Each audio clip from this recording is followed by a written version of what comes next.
You know those guys who are bullied for so long, and then one day they meet this weaker opponent and they bully him, and then they go, "Who's your daddy?" That was Chelsea yesterday. But we have been waiting for this win for so long, to the extent that I forgot we were facing Southampton. Southampton is not a team that you'll expect to get a point from us. And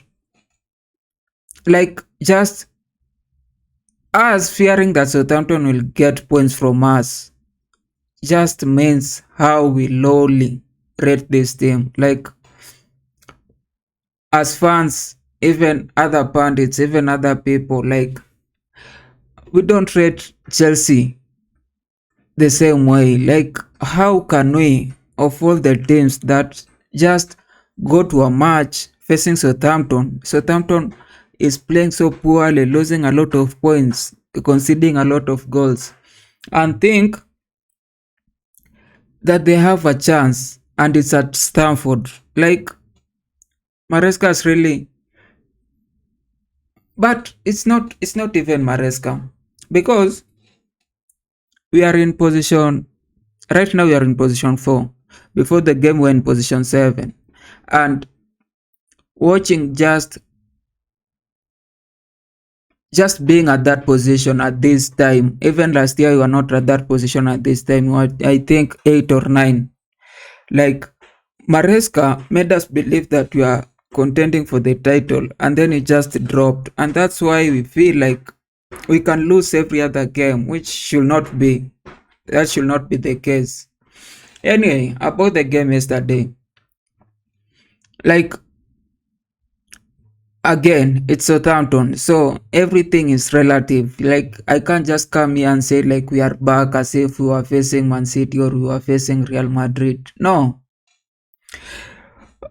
Southampton made a lot of mistakes and we capitalized on them, but not the first goal. The first goal was really, we struggled to get the first goal. That Nkunku header, and that just reminded me of how stubborn Maresca is. Like, initially, at the start of the season, we were all asking Maresca, like, things are not working in front, like, and Nkunku is scoring in that what is that cup? Like, there were the two cups, Carabao and the uh, Conference League. And we're asking Maresca, like, put Nkunku in the first 11.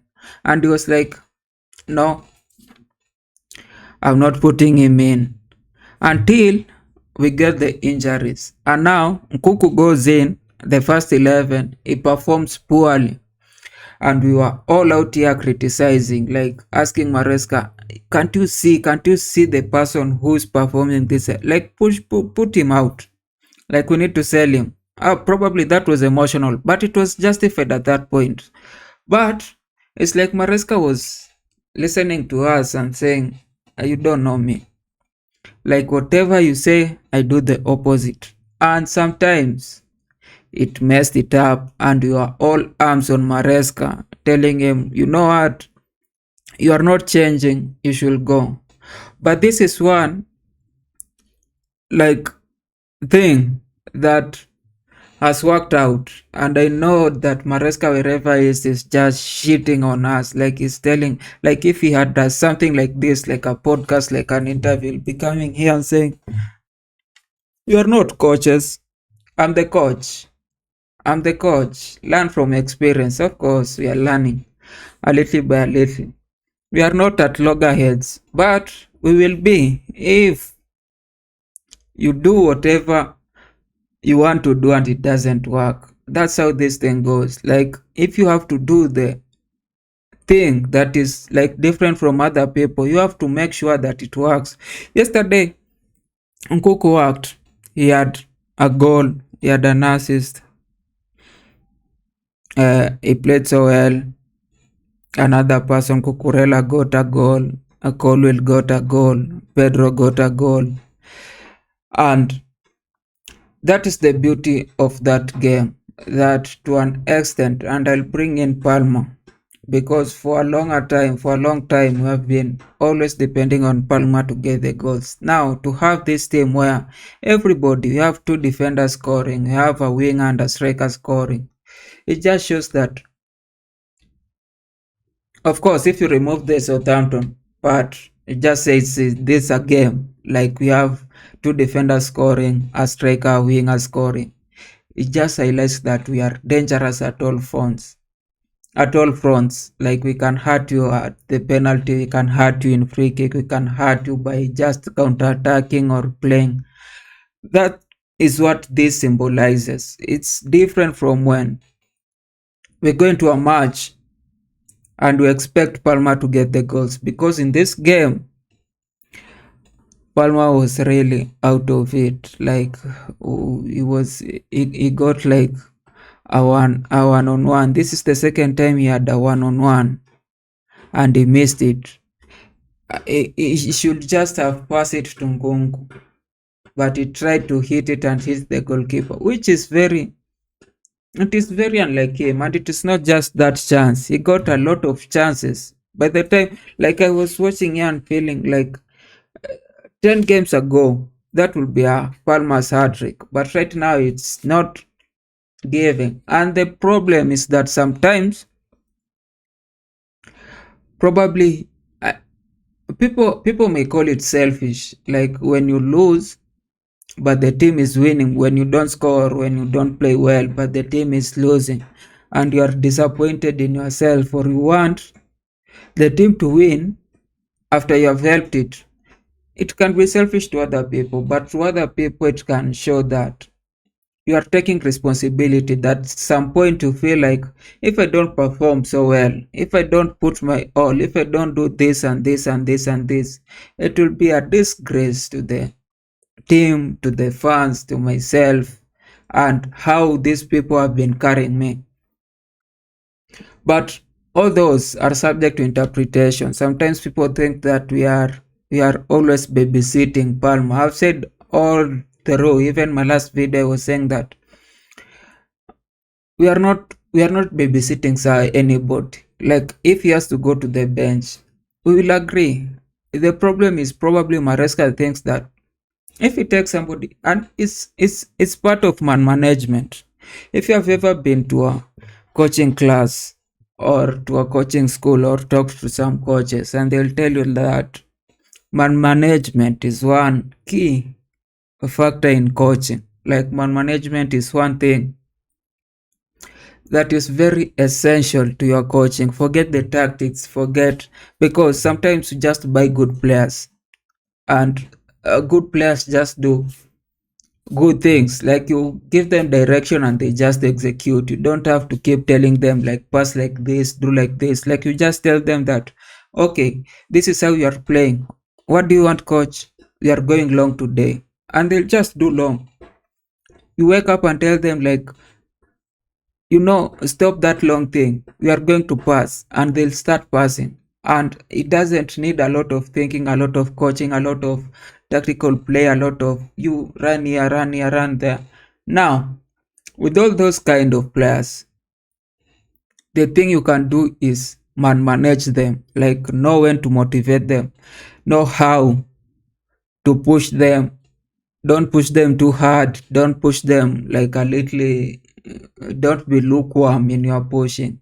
Don't try and sugarcoat when they don't perform, or don't try and go to the press and talk bad about them. Like all those things go up, they're part of management, and a lot of coach have not had that. That's why you see, like at some point people start, especially when the results start, because when you are winning, you have the power as a coach. When you win all these games, you always have the power.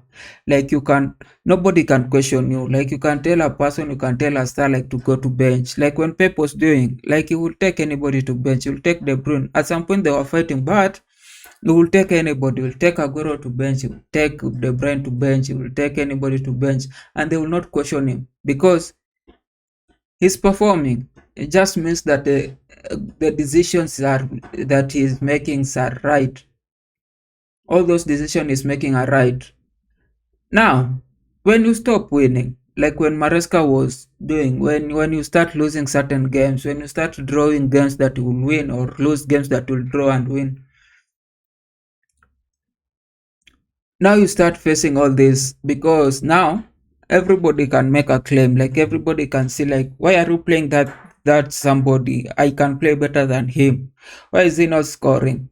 I can score, I can defend better than this. Now they'll start questioning you, and now when they question you, now you have to balance. Should I take this person out and put him in, or should I just ignore it? That's what is part of man management. The second man management thing is how you just relate to people. Sometimes I felt like people like Mourinho knew how to relate to people earlier on in their career, and that's why they were winning. Later on, you'll see like he's fighting everybody. He's fighting Pogba, he's fighting, I don't know, Rashford, is fighting who is fighting. Even in Chelsea, sometimes you'll find a person like, who's this guy? There's a previous coach who was fighting everybody. Like it was every 2 weeks he has an issue. He had an issue with Diego Costa. He had an issue with Hazard. He had an issue with, I like he had an issue with every single player, and sometimes they won because it was part of pushing people. But then when the results started going down, they just plummet. Like there's no way to save the results. And for me, I think this is again the problem with our team because we have younger people and Maresca is here, and you will think now with younger people it's a very hard to manage them because they have to show they need time, they need play. They don't know when they are messing it up. They are a little bit selfish. They have a lot of people telling them about all this thing. Like you saw when Palmer took at some point in the past when Palmer scored Nkunku's goal, and he said like, you know what, I have to score for the people who have captained me in fantasy. No, there's a lot of things that is happening in their mind. Like it's not just about the team. Like okay, one thing is about the team, but then there are a lot even when they play. Like you could see the person who's playing, but then thinking about fantasy. Like you have different objectives in the same team. Like sometimes you would look in the past like how people are getting into the game, like they were so focused on winning that game that sometimes like they forgot everything outside there. Like inside in pitch it's just about winning, it's just about how do I score, how do I, like everything else is forgotten. Like they start remembering their family or their kids once they're outside the pitch. But if you are in pitch and you are thinking, that's why it's like a person like Palmer, I can say whenever the mental starts not working out correctly, now the he like his form will go down easily and quickly because he has different objectives in that game. He has different objectives. That's why at some point when Salah and Mane were are fighting for the golden boot, and you had Klopp, like it was whenever he noticed like they have scored or scored 2-0,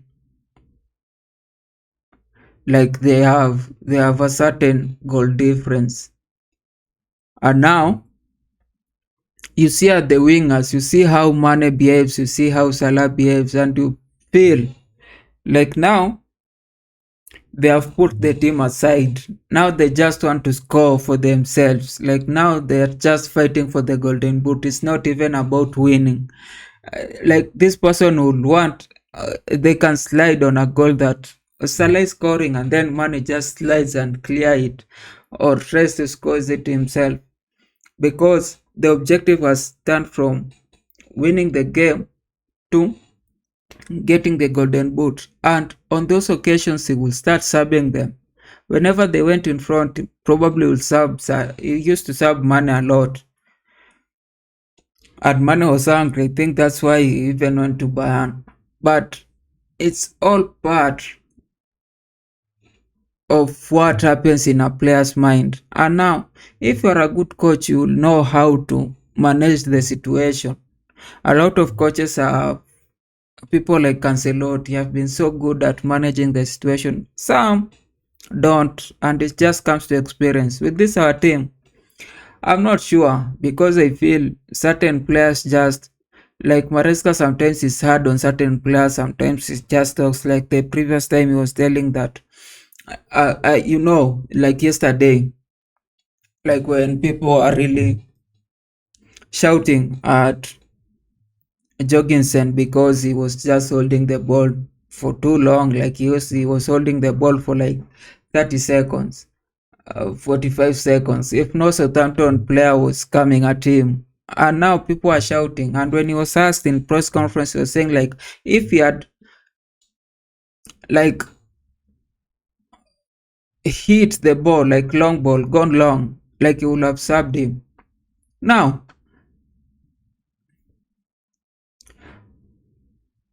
that that is defending the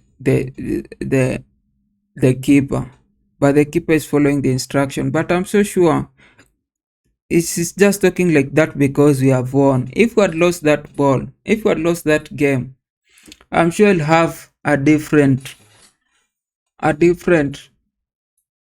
like a different analogy or a different explanation to how they were behaving. Like it was that because at some point, even when we drew with, I think, was it, or when we were better with Ipswich, and was being told that we went in front and we were trying to slow down the game so early, like at the 60th minute, and was saying like the game was too quick for us, like we were moving end to end. But it did not just happen, like it did not, like the players just did not realize that this is an end to end game, let us slow it down. No, it started with them slowing down, like that was the tactical approach from the first minute of that game. Now he's trying to put that we approach the game that way because Ipswich were behaving this way. That was not the case. If yesterday we had lost that game, he wouldn't come here and saying that I wanted this was tactical. He would have said like that Southampton were pushing us and we decided to slow the game, like something like that. Like it's all about finding excuses when you are losing, and when you are winning, calling yourself a genius and telling the players, this is how I want them to behave. Sometimes I see how even when they are here, he's talking about people like in the past when he was talking about Madueke, and he was saying that he's not training this way, he's not doing this way, until we start like Madueke gets an injury and all of a sudden we don't have enough people, like we are being forced to play. Like this is the guy that you had benched when he was not, like everything around is just excuses. And I understand, like you have to do the press conferences, you have to state something, you have to come up with something, but I don't believe those press conferences are what this manager, somebody like Maresca, usually thinks when he's approaching the game or when after the game. Even yesterday, I don't think whatever he was saying after the game was what he was seeing in the game, because against Aston Villa, we played so well in first half. Against Southampton, we did not play that well in first half. We were just, and it's the quality of this of the opponent. Now, do I think we are on the right path? I can't tell. Like again, next game we are facing is March. I forgot and say 28th, but it's March 8th. Like we are facing Leicester again. We just can't go into that game. That game should be given. We should win. And now from there, that's when I'll want to know if the team is really up like if the team is really going to fight for top four. Now, today, if Man City wins, Man City is facing Newcastle. Is it Newcastle? Yep, Man City is facing Newcastle. If any of them wins, they go to four. If they draw, we will be lucky, will remain in top four. But if Man City wins, they go to four. If Newcastle wins, they go to four. I think so. At the end of the day, we'll be fifth, and we'll have to wait for next game, which is a good place to be because we don't have the pressure of trying to win the game, but still, it's like just being the title chaser. You know, that happens. Anyway, good day and subscribe.